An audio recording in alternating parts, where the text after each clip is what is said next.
ಓದುವ ವಯಸ್ಸಿನಲ್ಲಿ ಇಷ್ಟಪಟ್ಟು ಓದಿ. ವಿದ್ಯೆ ಇದ್ದರೆ ಮಾತ್ರ ನಿಮಗೆ ಬೆಲೆ.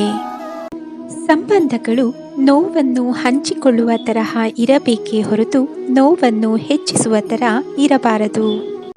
ಹೇಳಿ ಬರುವುದು ಜೀವ, ಹೇಳದೆ ಬರುವುದು ಸಾವು.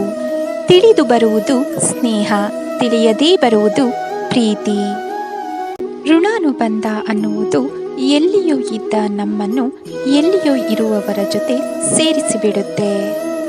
ಇಂತಹವರ ಜೊತೆ ಇಂತಿಷ್ಟು ದಿನ ಚೆನ್ನಾಗಿರು, ಇಂತಿಷ್ಟು ದಿನ ಅವರ ಶತ್ರುವಾಗಿರು, ಇಂತಿಷ್ಟು ದಿನ ಅವರ ಜೊತೆ ಬಾಳು ಎಂದು ಆ ದೇವರು ಮೊದಲೇ ನಿರ್ಧಾರ ಮಾಡಿದ್ದಾನೆ. ಆದರೆ ನಾವು ಹೇಳಿದ ಹಾಗೆ ಇರಬೇಕು, ನಮ್ಮ ಇಚ್ಛೆಯಂತೆಯೇ ನಡೆಯಬೇಕು ಎನ್ನುವ ಭ್ರಮೆಯಲ್ಲಿ ಬದುಕುತ್ತಿರುತ್ತೇವೆ.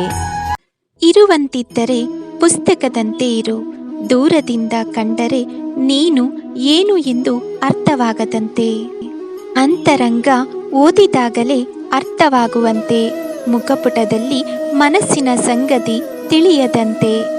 ಜೊತೆಗಳೆದಾಗಲೇ ಪೂರ್ಣ ಮಾಹಿತಿ ತಿಳಿಯುವಂತೆ ಇರು ಪುಸ್ತಕದಂತೆ. ಜ್ಞಾನವಿದ್ದರೂ ಬೀಗದಂತೆ, ಆಸಕ್ತರು ಮಾತ್ರ ನಿನ್ನೆಡೆ ಬಾಗುವಂತೆ ಇರು ಪುಸ್ತಕದಂತೆ.